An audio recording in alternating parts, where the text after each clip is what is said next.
ایک مقصد اور غرض یہ بھی ہو کہ اس قتل کے جو محرکات ہیں، کیونکہ یہ تو کرائے کا قاتل تھا، اس کے جو اصل محرکات ہیں ان تک اہل اسلام کبھی نہ پہنچ پائے، اپنے آپ کو وہیں ختم کر دیا۔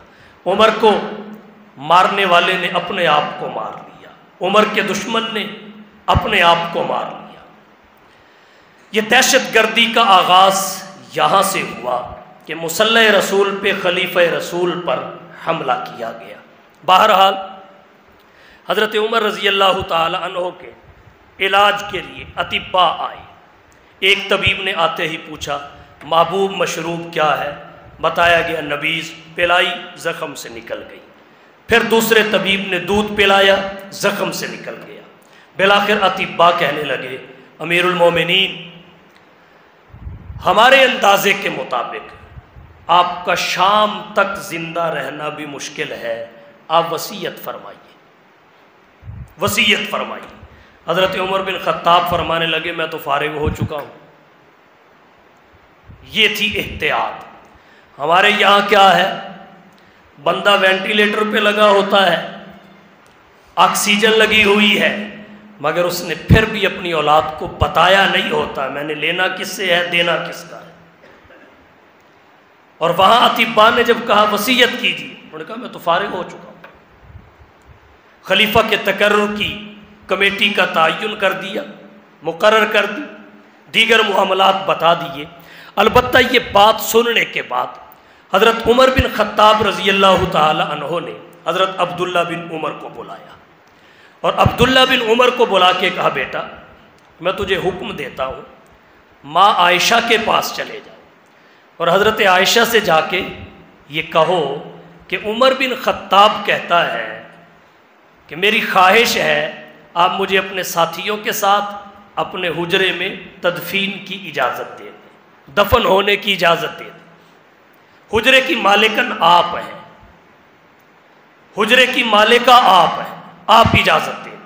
اور علامہ محمد بن سعد نے طبقات ابن سعد میں یہ بات لکھی، حضرت عمر بن خطاب نے ابن عمر کو بھیجتے وقت بطور خاص یہ بات کہی، دیکھنا وہاں جا کے امیر المومنین نہ کہنا،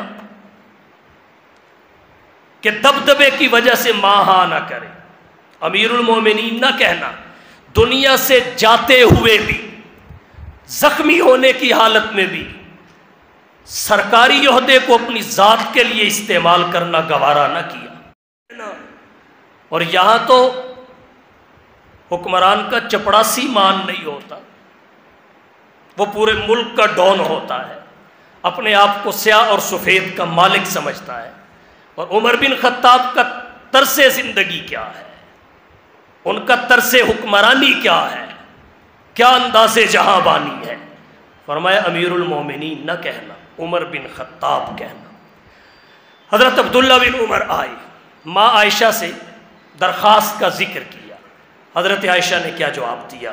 مورخین فرماتے ہیں حضرت عائشہ نے کہا کہ عمر کو میں انکار نہیں کر سکتی، جگہ میں نے اپنے لیے رکھی تھی، اور حضرت عمر کے علاوہ جب کسی نے مانگی میں نے انکار کر دیا۔ کس کی خواہش نہیں تھی کہ جوار رسول میں سوئے؟ کس کی تمنا نہیں تھی؟ حضرت عائشہ کہتی ہے عمر کے علاوہ جب کسی نے مانگی میں نے انکار کر دیا، لیکن عمر کو میں انکار نہیں کر سکتی۔ عمر تو وہی ہے کہ جب مجھ پہ بہتان لگایا جا رہا تھا تو عمر میرے دفاع میں کھڑا تھا، اور اللہ نے جو عمر نے کہا تھا وہی الفاظ قرآن میں بھیجے تھے، میں عمر کو اپنے آپ پر ترجیح دوں گی، یہ ماں کے الفاظ تھے۔